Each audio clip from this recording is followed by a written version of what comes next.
We've got many thousands of Afghan allies and their immediate family members that are still stuck in Afghanistan. Many have been killed. The rest have targets on their backs by the Taliban. The U.S. raced to rescue Americans and allies from Afghanistan after the Taliban takeover. We look back at a monumental week for the Middle East and a big test for President Joe Biden. It'll go down in history as the way not to do a withdrawal. A veteran and former Ohio politician is weighing in on the crisis in Afghanistan, who he says is to blame. Give us an idea of what made you look at the landscape and say, I'm going to join this race for the Senate seat.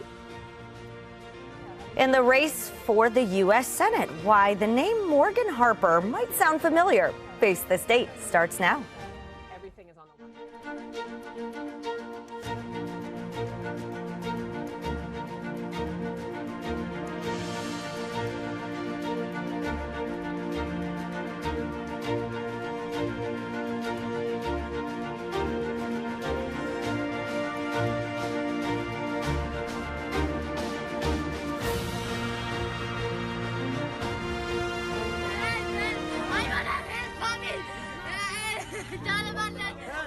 Video and images like these are surfacing from Afghanistan. They're tough to watch. A young girl begged American soldiers to let her into the Kabul airport.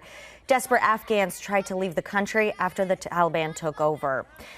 This afternoon on Face the State, we are hearing from veterans, politicians, and professors about how we got to this point and where we go from here. Thank you for joining us. I'm Karina Nova. Tracy is off. The Taliban quickly took control in Afghanistan once U.S. troops and allies moved out. This map shows the status of the country just a few days ago from the BBC. You can see just how much of the nation is under Taliban control. So for the U.S., the focus shifts to getting Americans out. We are absolutely focused on this mission of national importance. We are committed to the safe evacuation of as many people as quickly and as safely as possible. So why did the United States invade Afghanistan in the first place? Al-Qaeda had been targeting Americans for years, but the September 11th attacks on America were the biggest catalyst.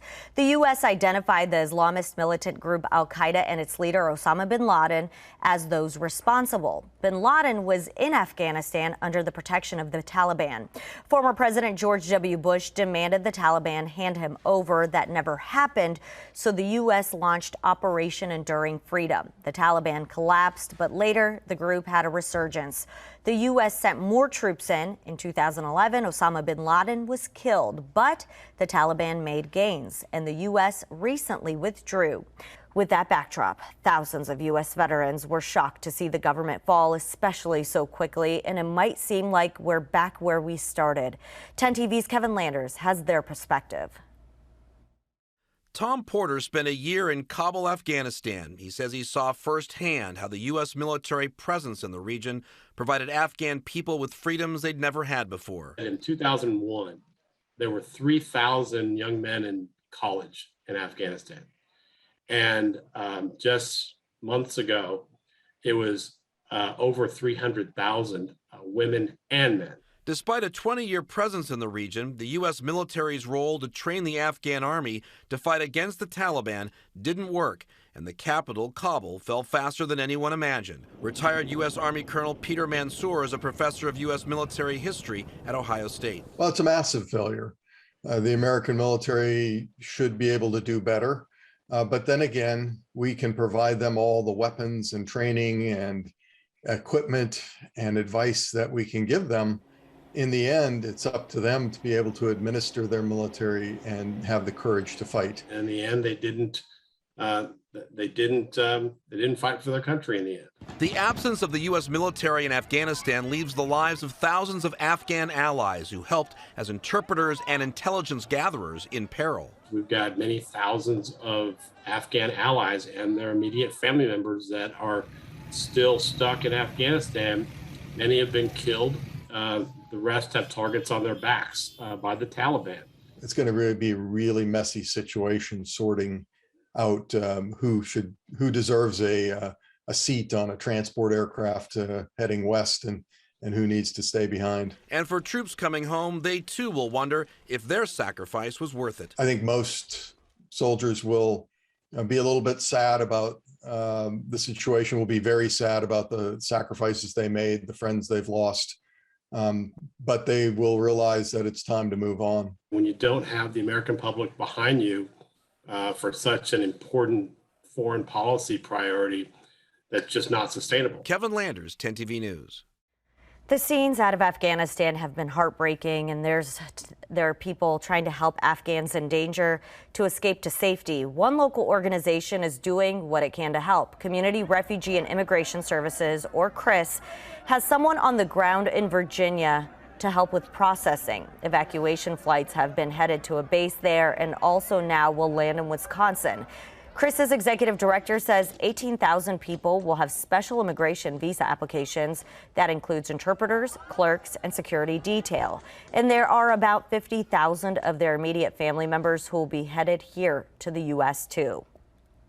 I would hope people would welcome these new members to our community, welcome them with open arms, reach out and see how they might volunteer or get involved, and be in contact with your elected officials and tell them that you care, that this is America, that we're not leaving them behind, and that is our obligation to fulfill our promises to them.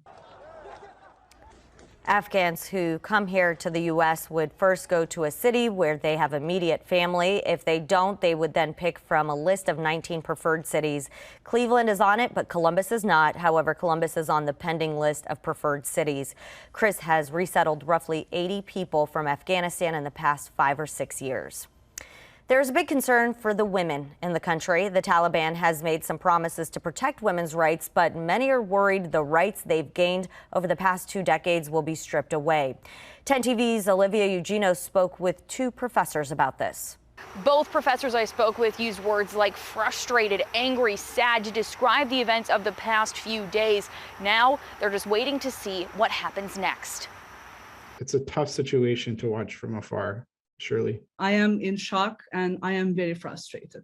Nuket Sandel, the chair of the political science department at Ohio University, and Joel Voss, an associate professor of political science at the University of Toledo, both describe the rights women in Afghanistan maintained under U.S. occupation. Women can go to school. Many women had expanded opportunities in public life. 1/3 of the electorate in 2019 was women in Afghanistan. So Afghan women embraced these opportunities enthusiastically. Now, women are looking at going back to what it was like when the Taliban last occupied Afghanistan in 2001. No education and not being able to leave the home without a male escort are just a couple of examples of what they might face. For younger women who have no idea, about life outside of U.S. occupation, this is going to be a complete 180. Sandel says there have already been reports of women being told to leave school and work and not return. The Taliban has promised to keep some rights for women. Both professors doubt that will happen. There is no reason to believe that the Taliban of 2021 will be any different from the Taliban of 2001. I can't help but wonder, how bad their lives are going to get very quickly. I asked both professors if there was anything that we could do here at home. They said not really. The only thing we can do is wait. Olivia Eugenio, 10 TV News. This week, 10 TV spoke with a former U.S. congressman from Ohio about a variety of topics, including the crisis in Afghanistan. As we've said, thousands of American troops supported the Afghan people during America's longest war. You might remember former 15th District Congressman Steve Stivers was a major general in the Ohio National Guard. He didn't serve in Afghanistan, but he did serve in Iraq. Stivers says these heroes helped women and girls be treated better, and he wants his fellow veterans to hear this message. They're asking themselves, did their service matter? And the answer is yes, it did. It provided rights to people that needed them. It provided a sanctuary for religious and ethnic minorities where they could live their life in peace for a while. Stivers says the situation in Afghanistan was handled poorly on many different levels, and he says the U.S. now must work with the Taliban to protect human rights. As for the flawed withdrawal, Stivers says there is plenty of blame to go round. From Bush to Obama to Trump and Biden, but the way Biden did the withdrawal is probably the worst way he could have done it. The American forces left in the middle of the night. They didn't tell the Afghan army. They didn't tell the Afghan government. And so the Afghan government, when they got the news, not from us, but from other people, they panicked and they crumbled. It'll go down in history as the way not to do a withdrawal. As we've said, President Biden admitted the fall of Afghanistan happened more quickly than the U.S. planned, but as of early Friday, he was standing by his decision to leave the country. Stivers is currently the president and CEO of the Ohio Chamber of Commerce. On a different topic, the chamber is criticizing legislation at the state level that would prevent employers from requiring any vaccines. He says House Bill 248 would also apply to schools, healthcare providers, and any other private or public entities. It's not about vaccines here. It's about employment at will and eroding employers' ability to decide the terms of employment in their business. And in fact, that's a slip towards socialism that, we should all be a little scared about. State Senator Jennifer Gross sponsors the bill. She says we cannot allow the COVID-19 vaccination to become a condition for participation in public life.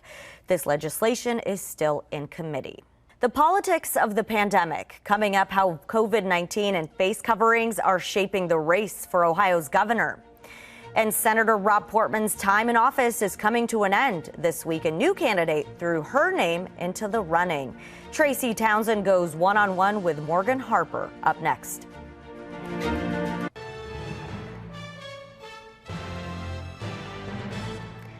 Welcome back. Ohio lawmakers are taking a close look at the lines that determine who sends who to Congress. This is how the map looks now, but that's about to change. State lawmakers are using data from the census to draw new lines. As we've reported, due to population changes, Ohio is expected to lose one seat in Congress. District lines are redrawn every 10 years. The federal government stipulates that districts must have nearly equal populations and must not discriminate on the basis of race or ethnicity. On Wednesday, several lawmakers criticized this process. Many call this gerrymandering and say it's unfair. We can do something to prevent our legislature from being so one-sided, and that's creating fair districts. In 2015 and 2018, voters overwhelmingly approved 2 redistricting reforms. 10 TV spoke with Ohio State political professor Herb Asher a few weeks ago. He argues it's important to note that Democrats would do the same thing if they were in power. Ohio U.S. Congressman Tim Ryan has a new challenger in his fight for Senator Rob Portman's seat.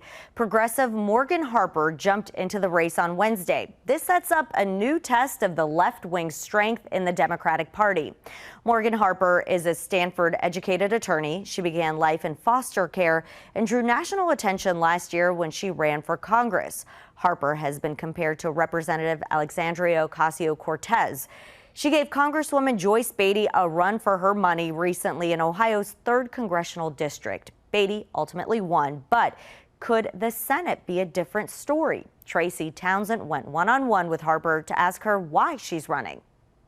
Give us an idea of what made you look at the landscape and say, I'm going to join this race for the Senate seat.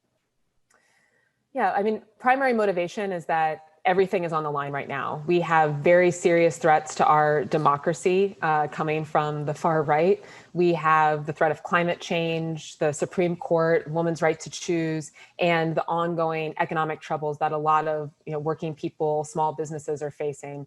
And we need to win. And what we've been doing hasn't been working. And this campaign and my candidacy presents a new game plan to mobilize the key constituencies we need to turn out to flip this seat and protect the Democratic Senate majority in Washington. So what do you bring to the race that Tim Ryan doesn't have? So, I'm coming from a background of not really being a political insider. I have, worked in the community. I have had a career in standing up to powerful corporate interests. I worked at the Consumer Financial Protection Bureau during the Obama administration.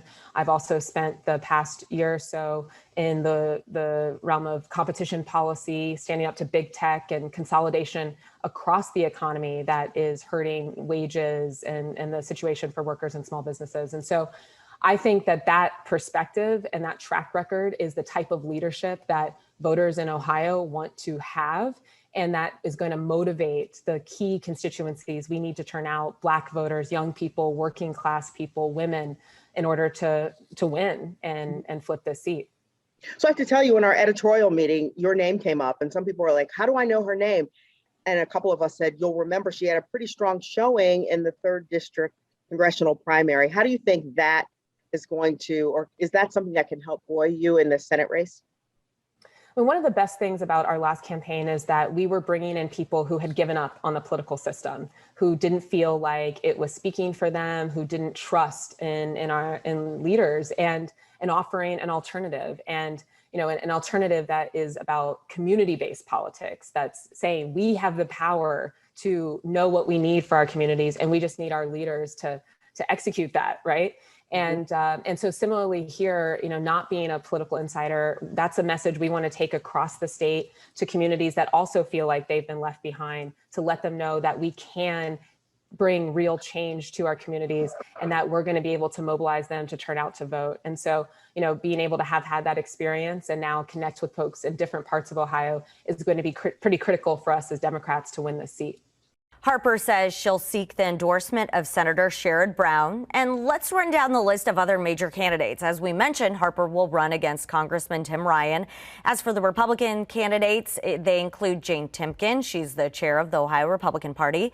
J.D. Vance is also running. He's known as the author of Hillbilly Elegy.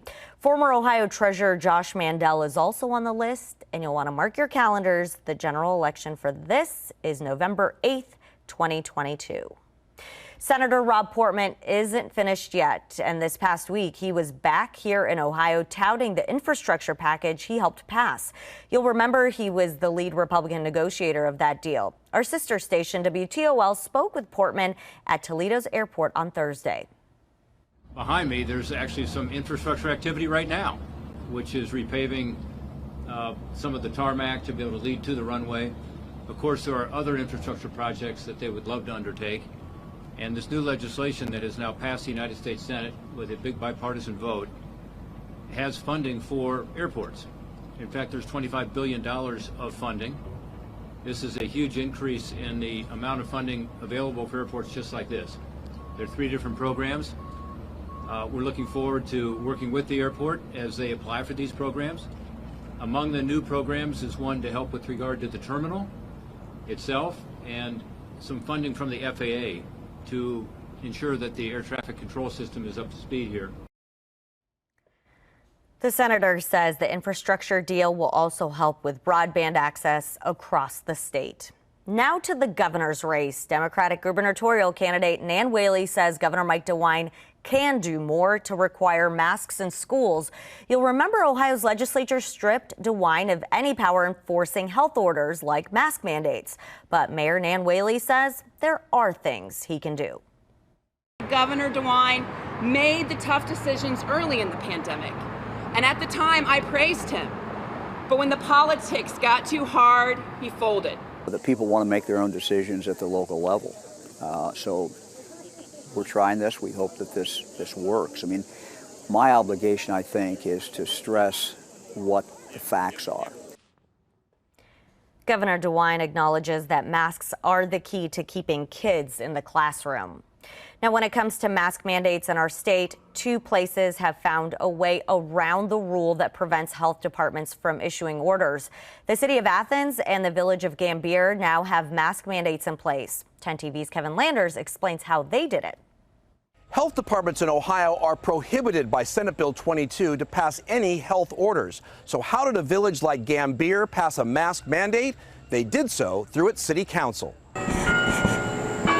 The quiet village of Gambier, home to Kenyon College, is making noise after it became one of the few places in Ohio where a mask mandate is in place in all public buildings. This crisis changes on a dime. And as such, people need to be able to respond quickly. Mayor Lehman Kessler says he wished his village wasn't an outlier. There's a lot of emotions in this. There's a lot of heated feelings about this. We feel very confident in this decision. The village council voted 4-1 to approve emergency legislation to mandate masks and said its decision was based on science. From our local health department, state health department, CDC, the American Academy of Pediatrics, they all say that requiring masks indoors, particularly at schools at this time, as we see the Delta variants really tear their way through a lot of communities, is the best way to make sure it happens. Those in the community say while masks are an inconvenience, they support the village's decision.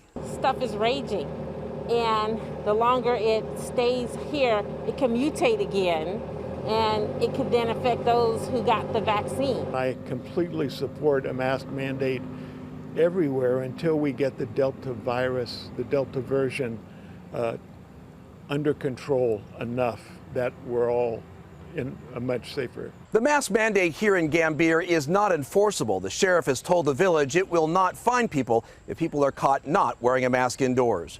Reporting from Gambier, Kevin Landers, 10 TV News. The city of Athens and Oxford also passed mask mandates. Now, there is some confusion and discussion as to why the U.S. invaded Afghanistan in the first place. Coming up, we verify claims President Joe Biden made about the start of the war.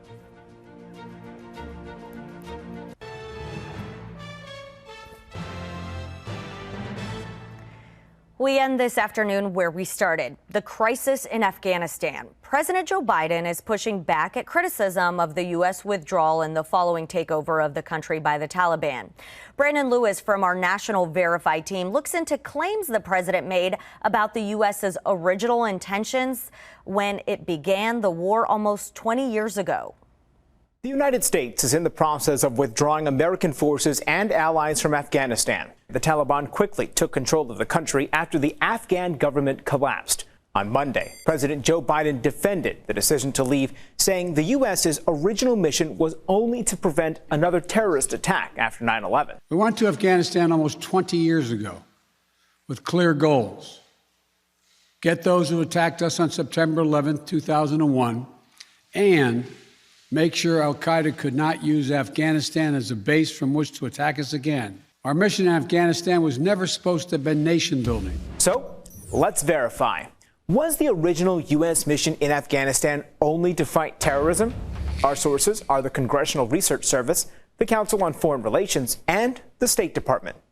Congress authorized the use of military force in Afghanistan in the days after the 9/11 attacks. The U.S. demanded the Taliban extradite Osama bin Laden and shut down al-Qaeda's training camps in Afghanistan or face an all-out war.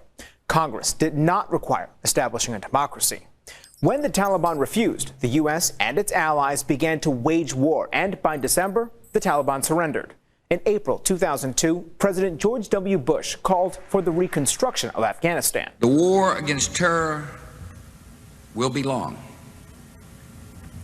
And as George Marshall so clearly understood, it will not be enough to make the world safer. We must also work to make the world better. This paved the way for Afghanistan's first democratic election in 2004. So it's true, the original U.S. mission in Afghanistan was only to fight terrorism, but reconstruction quickly became a goal as the Taliban had to be replaced by some form of government.